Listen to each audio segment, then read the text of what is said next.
Para algunos de pronto esta palabra no es nueva, para otros la palabra parusía nunca la habían escuchado. La palabra parusía siempre se relaciona con la segunda venida del Señor Jesucristo. Esa palabra en el griego significa llegada, presencia o advenimiento, que en la Biblia aparece en el Nuevo Testamento en dos ocasiones. Uno cuando respecto al anticristo, que dice que su advenimiento será por parte de Satanás. Y la otra que habla de que la gente se burla de nosotros los cristianos, haciéndonos la pregunta de dónde queda la promesa del advenimiento, o sea, dónde se está cumpliendo la promesa de la segunda venida de Cristo. Y la palabra parusia, parusía, parusía, siempre nosotros la vamos a encontrar relacionada básicamente con llegar. Y es la segunda venida del Señor Jesucristo. Entonces vamos a comenzar con Apocalipsis 19, que nos relata la segunda venida de Cristo a la tierra. Y dice así, y habla del jinete del caballo blanco. Entonces, del versículo 11 al versículo 13 dice lo siguiente, Apocalipsis 19. Vamos a ir a Apocalipsis 19. Entonces vi el cielo abierto y aquí un caballo blanco, y el que lo montaba se llamaba Fiel y Verdadero, y con justicia juzga y pelea. Sus ojos eran como llama de fuego, y había en su cabeza muchas diademas, y tenía un nombre escrito que ninguno conocía sino él mismo. Estaba vestido de una ropa teñida de sangre, y su nombre es el Verbo de Dios. Entonces, es muy frecuente que las personas confundan este jinete por el caballo, confundan este jinete con el jinete que aparece entonces en Apocalipsis capítulo 6, cuando comienza la tribulación y aparecen los cuatro caballos, normalmente llamados los cuatro caballos del Apocalipsis. Y el primero que sale es un caballo blanco y un hombre que lo monta con un arco y que le ha sido dada una corona. Entonces, cuando estudiamos Apocalipsis capítulo 6, determinamos que ese era el anticristo. Aquí en el capítulo 19 estamos viendo al Señor Jesucristo. Dice que el cielo fue abierto. ¿Abierto para qué? Normalmente siempre habíamos visto en Apocalipsis que el cielo se abría para que Juan pudiera ver. Esta vez no. Esta vez el cielo se abre para que el Señor descienda con sus ejércitos a la tierra. Entonces, la segunda venida no debemos confundirla tampoco con el rapto de la iglesia. El rapto de la iglesia es un suceso, un evento que ocurre antes de la gran tribulación. El rapto de la iglesia es un preámbulo, antecede, está antes de la última semana en la que se determina que es la semana de la tribulación y la gran tribulación. Entonces, el preámbulo es el rapto de la iglesia, donde todo el cuerpo de Cristo va a ser llevado al cielo para no pasar por la gran tribulación. Allá en el cielo es donde van a ocurrir lo que vimos hace 8 días, las bodas del Cordero y la cena de las bodas del Cordero. Entonces, pero la segunda venida de Cristo es el cierre de la gran tribulación.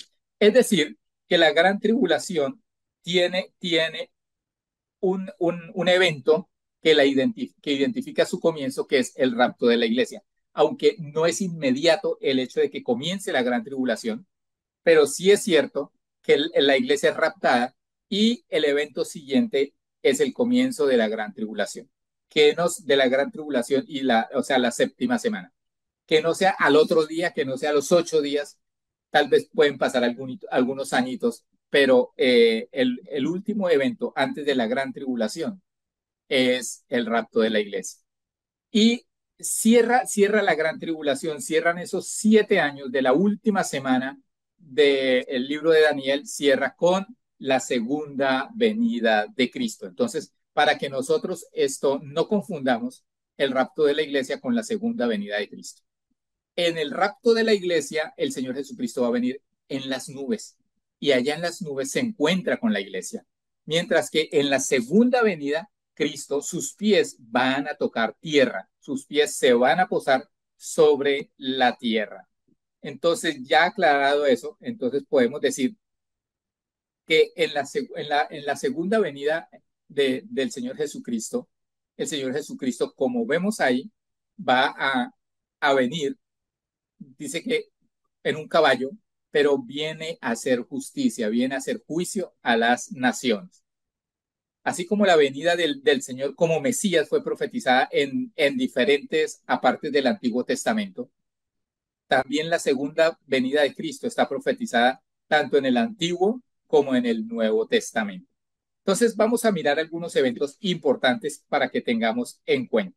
Lo primero que podemos ver nosotros es Hechos, capítulo 3, versículo 21, donde el escritor de Hechos dice así: a quien de cierto está hablando del Señor Jesucristo, a quien de cierto es necesario que el cielo reciba hasta los tiempos de la restauración de todas las cosas, de que habló Dios, a ir ahí, de que habló Dios por boca de sus santos profetas que han sido desde tiempo antiguo. Entonces, aquí estamos viendo nosotros cómo el libro de los Hechos dice que aún en el Antiguo Testamento, los profetas, valga la redundancia, profetizaron acerca de estos tiempos en el que se van a restaurar todas las cosas. Y dice que a quien de cierto, o sea, en el Señor Jesucristo, es necesario que el cielo lo reciba hasta cuándo. Él va a estar en el cielo hasta cuando se restauren todas las cosas. Esa palabra restauración es restitución. El tiempo de la restitución es el tiempo donde todos los enemigos del Señor Jesucristo van a ser puestos bajo sus pies. Todos aquellos que no se sometieron a la autoridad del Señor van a ser sometidos a la autoridad del Señor. Hace 8 días lo vimos y ese versículo bíblico está en 1 Corintios 15, 25. Entonces, es importante que entendamos nosotros eso. Pero quiero que miremos estos dos versículos que se apoyan, son como hay una unidad entre Zacarías 14, del versículo 3, esto hasta el 4, bueno, 3 y 4, y Hechos capítulo 1, versículos 11 y 12. En Zacarías 14, versículos 3 y 4 dice lo siguiente. Pongan atención. Después saldrá Jehová y peleará con aquellas naciones, como peleó en el día de la batalla. Y se afirmarán sus pies en aquel día sobre el monte de los olivos, que está enfrente de Jerusalén al oriente. Y el monte de los olivos se partirá por en medio hacia el oriente y hacia el occidente, haciendo un valle muy grande. Y la mitad del monte se apartará hacia el norte y la otra mitad se apartará hacia el sur. Entonces, aquí está Zacarías anunciando la segunda venida de Cristo. Y habla de que la segunda venida de Cristo tiene un propósito: pelear contra las naciones. ¿Qué fue lo que vamos a ver ahorita al estudiar todo el capítulo 19 de Apocalipsis? Que el Señor Jesucristo desciende para pelear contra las naciones. Pero dice algo muy importante, que su pie, dice, y se afirmarán sus pies en aquel día sobre el monte de los olivos. Entonces, y que al tocar el monte de los olivos se parte el monte en dos. Cuando nosotros miramos Hechos de los Apóstoles en la ascensión del Señor, encontramos que el Señor asciende y unos ángeles se quedan ahí frente a los discípulos del Señor. Entonces dice el versículo 11, dice, los cuales también dijeron, estas son palabras de los ángeles, dicen así: varones Galileos, ¿por qué estás mirando al cielo? Este mismo Jesús que ha sido tomado de vosotros al cielo, así vendrá como le habéis visto ir al cielo. Entonces volvieron a Jerusalén desde el monte que se llama del Olivar, el cual está cerca de Jerusalén, camino de un día de reposo. La unidad que encontramos en Zacarías 14 y Hechos 1 es entender que Hechos 1, el Señor asciende a los cielos desde el monte de los olivos. Y los ángeles le dicen a los discípulos del Señor, Él vendrá de la misma manera que subió. ¿Y qué está diciendo ahí también? Si nosotros miramos todo el contexto, es que si el Señor ascendió desde el monte de los olivos, volverá y colocará su pie en el monte de los olivos. Lo dicho por los ángeles es lo que está profetizado también por Zacarías capítulo 14. Es lo que acabamos de ver nosotros en esos dos capítulos. Hay una unidad entre esa profecía del Antiguo Testamento y esta profecía dada por los ángeles, no por un profeta, dada directamente por los ángeles a los discípulos del Señor Jesucristo. Ahora, otra de las cosas importantes para tener en cuenta es que el Señor Jesucristo, aunque viene a pelear, en Zacarías 14:5, en la última parte de ese versículo bíblico, dice lo siguiente, dice, y vendrá Jehová mi Dios, y con él todos los santos. Entonces lo que está diciendo aquí es que el Señor viene, no olvidemos que estamos en Zacarías capítulo 14, en el versículo 5 en este momento, y dice que el Señor mismo vendrá con quién, con sus santos, con aquellos que les fueron fieles, los que fueron llamados, escogidos y fieles, es lo que dice la palabra del Señor. Entonces, no vendrá solo.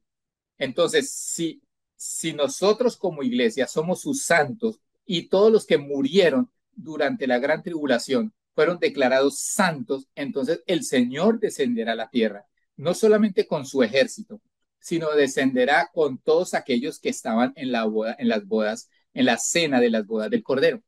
Ellos también van a descender con el Señor. El Señor, hermano, entonces no viene solo. Acompañaremos al Señor cuando Él venga por segunda vez aquí a la tierra. Y Zacarías 14 también nos enseña algo adicional. Ese libro de Zacarías, ese pasaje, ese capítulo de Zacarías 14 es muy bueno para que lo entendamos acerca de la segunda venida del Señor Jesucristo. Dice Zacarías 14, dice, y Jehová será rey sobre toda la tierra. En aquel día Jehová será uno y uno su nombre. Entonces aquí nosotros estamos viendo lo que está hablando la palabra del Señor, que todo, él dice, en aquel día él será rey sobre toda la tierra. Y entonces podemos nosotros ver acá que entonces se acaba el mal, se acaba el reinado del diablo, se acaba el imperio del anticristo, se acaba la mentira de la gran ramera y del falso profeta. Y entonces el Señor viene a reinar en absoluta autoridad, todos sujetos al Señor. Toda persona estará en obediencia a Dios. Él y Jehová será rey sobre toda la tierra. Dice que en aquel día Jehová será uno y uno su nombre. Y lo que podemos ver acá no es que esto desaparezca la Trinidad, la Santísima Trinidad como tal, sino que nosotros veremos verdaderamente al Señor, al Padre, al Hijo y al Espíritu Santo obrando de una manera poderosa, en absoluta unidad, en absoluta unidad, los tres obrando y reinando sobre toda la tierra. Entonces vamos a volver, ya teniendo en cuenta esto, en cuenta esto, podemos volver entonces al mismo momento de la segunda venida de Cristo, que es el Apocalipsis capítulo 19, y volvamos a leer Apocalipsis 19, 11 al 3. Entonces vi el cielo abierto y aquí un caballo blanco, y el que lo montaba se llamaba Fiel y Verdadero, y con justicia juzga y pelea. Sus ojos eran como llamas de fuego y había en su cabeza muchas diademas. Y tenía un nombre escrito que ninguno conocía sino él mismo. Estaba vestido de una ropa teñida de sangre y su nombre es el Verbo de Dios. Entonces volvemos y comenzamos por el versículo 11, donde dice que Juan vio el cielo abierto, pero él ve el cielo abierto y no ve el trono como lo ve siempre, sino ve en este momento es un caballo blanco y alguien montado en ese caballo blanco. Entonces, pero él se fija en algo muy importante. Dice que el que lo montaba tenía un nombre y él dice que ese nombre era Fiel y Verdadero. Entonces, nosotros podemos mirar aquí varios aspectos importantes. La palabra fiel y verdadero están hablando del carácter de ese que está montando en el caballo. Y ese que está montando en el caballo, vuelve ahí, lo repite ahí, que es el verbo de Dios. Entonces, miramos ahí dos cosas importantes. Fiel y verdadero representan el carácter del Señor Jesucristo, la fidelidad y la verdad. en absoluto. En ningún momento hubo algo de infidelidad, en ningún momento hubo algo de falsedad. El que no conoció pecado, dice la palabra. Y él fue declarado entonces por su carácter, por su estilo de vida, por lo que vivió, por lo que enseñó, por lo que habló, como el fiel y verdadero. O sea, el que es absolutamente fiel a Dios y absolutamente fiel a la verdad de Dios. Ese es el título que recibe el Señor Jesucristo. Y es la revelación del carácter del Señor. La fidelidad y la verdad siempre están con él. El segundo título, el verbo de Dios, es su naturaleza divina. Representa su naturaleza.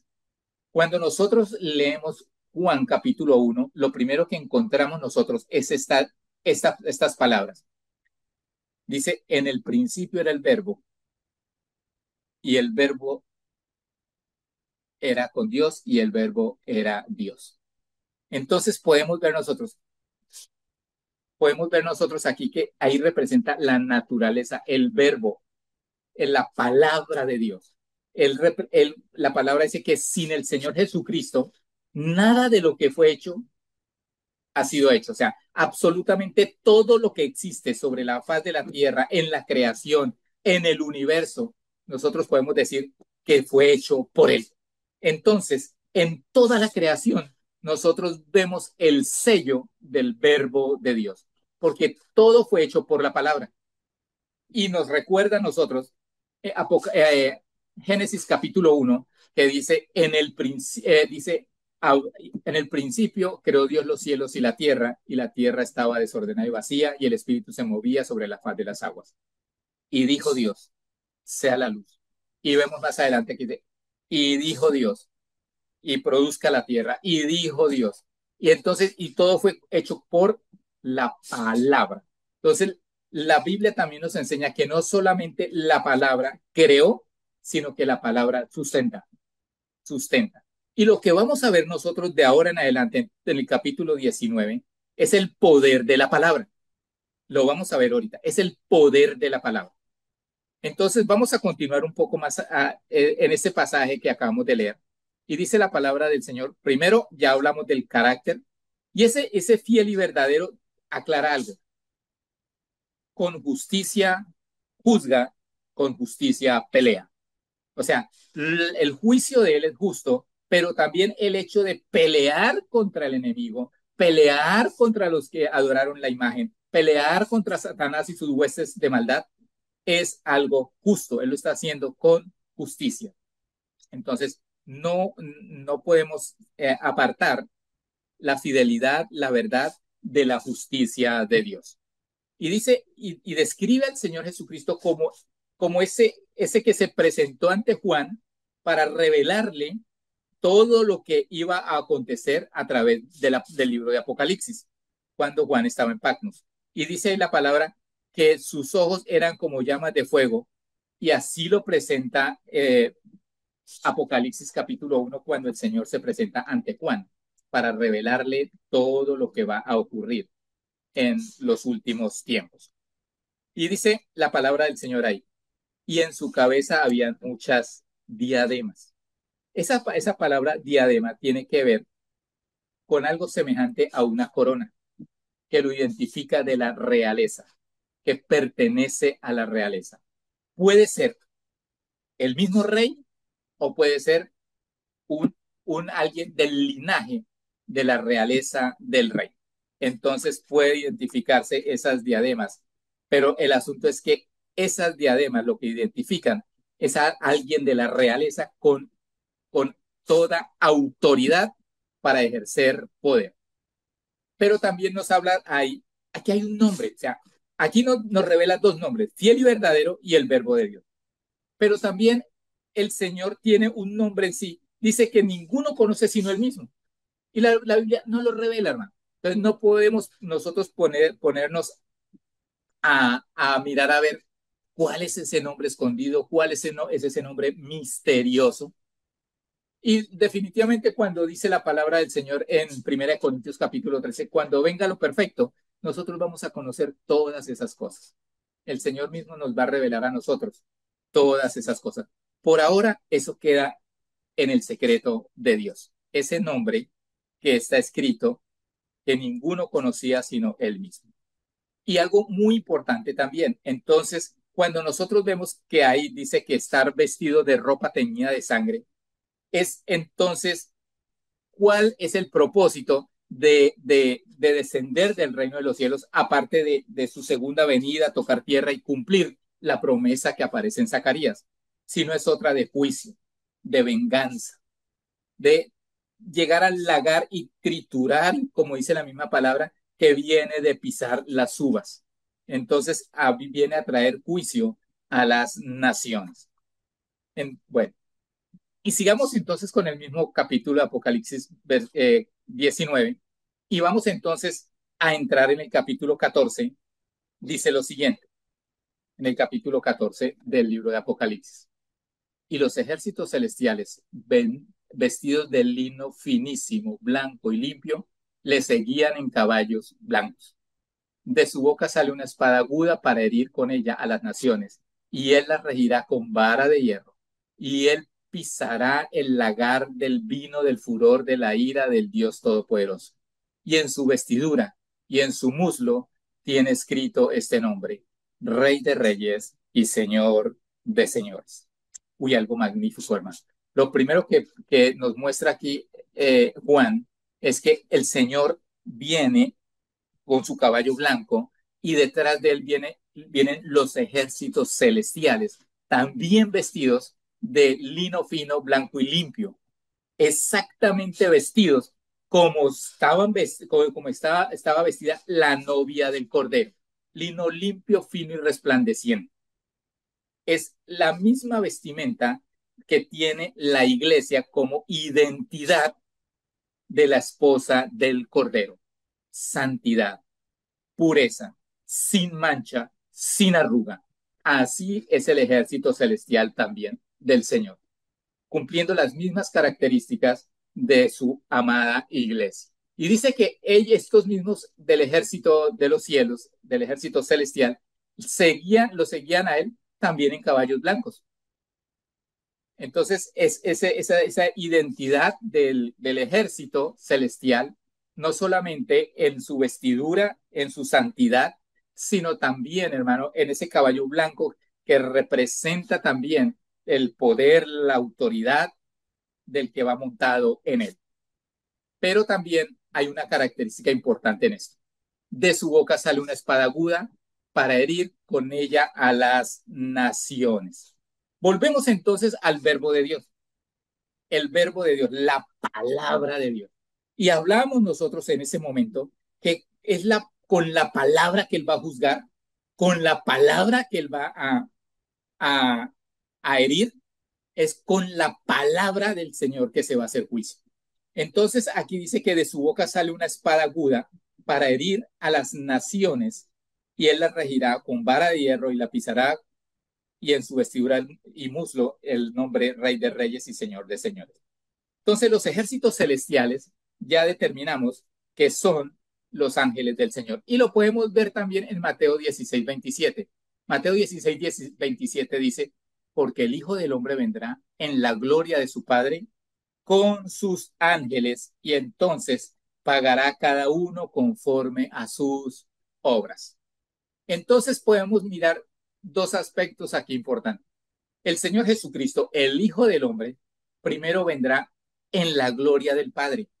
O sea, vendrá con toda la autoridad, con todo el poder, con toda la magnificencia, al punto lo que leíamos nosotros, donde en ese tiempo Jehová será uno. Y aquí podemos decir que el Padre y el Hijo y el Espíritu Santo son uno en la magnífica gloria que los tres tienen. Y con esa gloria del Padre, el Señor Jesucristo viene con sus ángeles. ¿Y cuál es el propósito, hermano? Juzgar. Entonces pagará a cada uno conforme a sus obras. Entonces el Señor Jesucristo viene con sus ángeles. Vimos que viene con sus santos y ahora viene con sus ángeles. En segundo lugar, dice que de su boca sale una espada aguda. Esa palabra, esa espada es la palabra de Dios. El evangelio, la palabra del Señor, donde está toda la profecía, donde está toda la doctrina, donde está toda la palabra de Dios y está en su Biblia. Con esa palabra viene él. Es que el poder de la palabra es algo maravilloso, porque todo lo que el Señor diga se hace. Todo lo que el Señor diga se hace. Y dijo Dios y fue hecho. Y dijo Dios y fue hecho. Y ese es el instrumento para cumplir el juicio sobre la humanidad.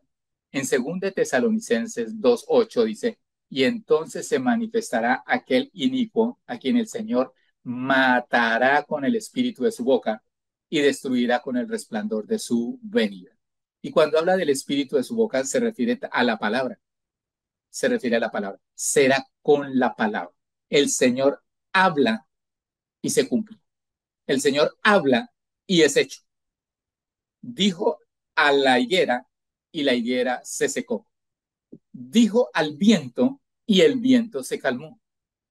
Dijo, hermano, al sol y el sol se detuvo. Cuando Josué tuvo que detener el sol, encontramos nosotros el poder de la palabra de Dios.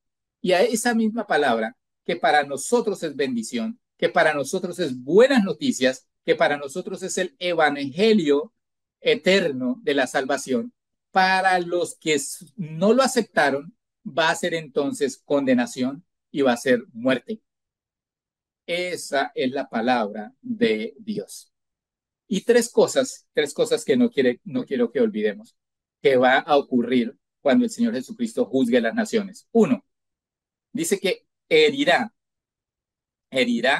con la, con la espada, con la espada que sale de su boca a las naciones. O sea, todo el juicio va a ser llevado a las naciones. En segundo lugar, regirá con vara de hierro, o sea, con toda autoridad, con toda fuerza y poder, el Señor entonces va a llevar el juicio a las naciones. La palabra del Señor es muy clara, hermano. La palabra del Señor nos dice que el Señor va a regir, el Señor va a dirigir, el Señor va a mantenerse firme con vara de hierro. Va a ser muy drástico el día del juicio. Va a ser muy apegado a, a lo que está determinado en la palabra de Dios. Y viene el tercer punto que dice que pisará el lugar del furor de la ira de Dios. Lo vimos también que la misma profecía dice, ¿quién es este que viene Bosra con vestido salpicado de, de rojo y entonces de las uvas? Entonces dice, vengo solo, lo hice solo, pero entonces aquí estamos viendo nosotros que el Señor viene con su vestido salpicado de sangre, lo que significa juicio, el juicio, el Señor, hermano, con ira, con ira. Y es algo tremendo, porque el Antiguo Testamento llama ese día el día de la ira de Dios, el día en que el Señor juzgue a las naciones con vara de hierro. Y termina este pasaje de Apocalipsis 19 diciendo que y en su vestidura y en su muslo tiene escrito este nombre, Rey de Reyes y Señor de Señores. Ese título ya aparece, por ejemplo, Pablo también a Timoteo, cuando escribe a Timoteo también le dice que el Señor Jesucristo es el Rey de Reyes y Señor de Señores. ¿Dónde lleva esa inscripción? ¿Dónde lleva ese título? En su vestido y en su muslo. Y ese Rey de Reyes y Señor de Señores es el título, hermano, que él tiene, por como lo dice Filipenses, porque no estimó el ser igual a Dios como cosa que aferrarse, sino que se humilló hasta lo sumo, siendo obediente hasta la muerte y muerte de cruz, y Dios le dio un nombre que es sobre todo nombre, para que en el nombre de Cristo Jesús se doble toda rodilla que está arriba en los cielos, abajo en la tierra y debajo de la tierra, y toda lengua confiese que Jesucristo es el Señor, para gloria de Dios Padre. Entonces, ahí vemos nosotros que el Señor Jesucristo recibe un título, Rey de Reyes y Señor de Señores. ¿Y sabe qué es lo más tremendo? Que cuando vino como rey, y cuando vino como Señor, fue rechazado aquí en la tierra. Fue rechazado por los religiosos, fue rechazado por los reyes, fue rechazado por los grandes capitanes y soldados, pero en el reino de los cielos es llamado Rey de Reyes y Señor de Señores. Y en su iglesia es llamado Rey de Reyes y Señor de Señores. Continuamos con el Apocalipsis 19. Y en el Apocalipsis 19 dice a partir del versículo 17, y vio un ángel que estaba en pie en el sol y clamó a gran voz diciendo a todas las aves que vuelan en medio del cielo, venid y congregaos a la gran cena de Dios, para que comáis carnes de reyes y de capitanes, y carnes de fuertes, carnes de caballos y de jinetes, y carnes de todos, libres y esclavos, pequeños y grandes. Se para un ángel en el sol, y al pararse en el sol, a ver, de pronto resplandor del sol no permite ver quién está ahí, pero sí permite que todas las naciones escuchen la voz. Y no tanto las naciones, sino las aves que hay en los cielos. Esa voz que se reparte por toda la tierra, invitando a las aves a que vengan a comer de las carnes, la carroña, de los muertos, que aquellos que se levantaron contra el Señor Jesucristo y no solamente en rebeldía, sino que llegaron al punto de quererlo enfrentar materialmente con sus armas, con sus caballos de carne y hueso, enfrentarse al Señor Jesucristo que viene en la gloria de Dios.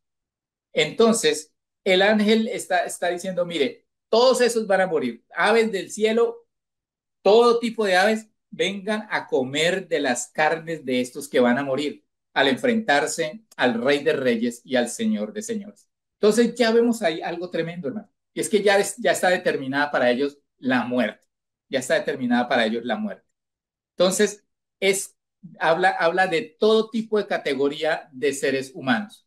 Habla de reyes, habla de capitanes, que tiene que ver con grandes generales y todo el asunto, fuertes, libres, esclavos, pequeños, grandes, y hasta caballos y jinetes, soldados.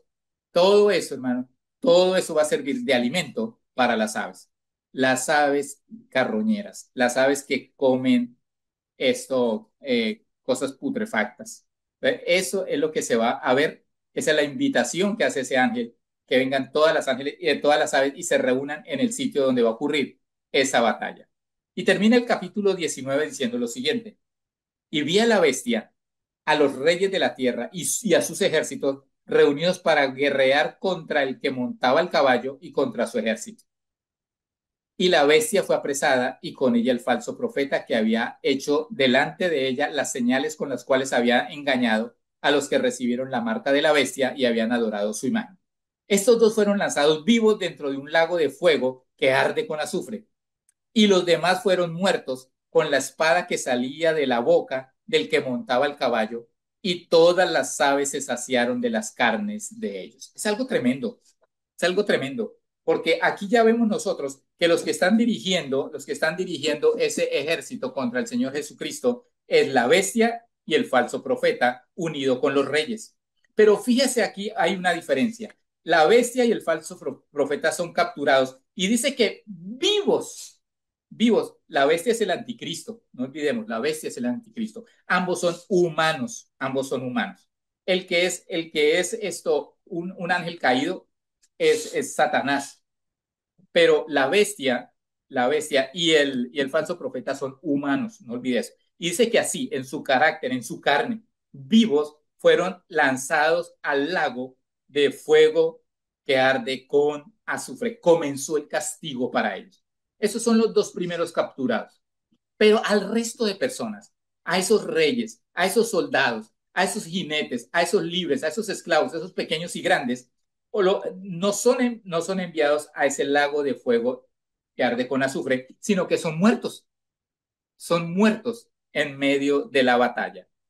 Entonces, ahí para estas personas ocurre la primera muerte. El problema para ellos va a ser la segunda muerte, porque más adelante vamos a ver en próximas enseñanzas, vamos a ver que son resucitados. ¿Para qué? Para que vayan a parar donde está la bestia y el falso profeta, al lago de fuego que arde con azufre. A ellos también les llegará ese momento donde van a ser condenados y tendrán que parar allá. Allá es su lugar. Allá es el sitio que les corresponde por adorar la bestia y por rebelarse contra Dios.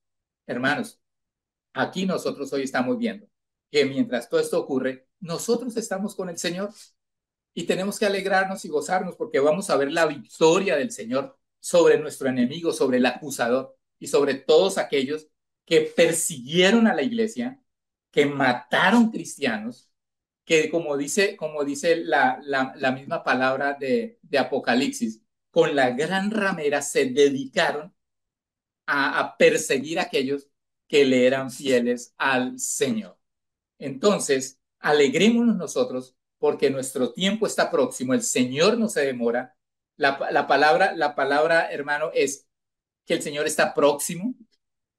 Paraus, parucía es la palabra. El Señor no demora en llegar y nosotros tenemos que estar preparados.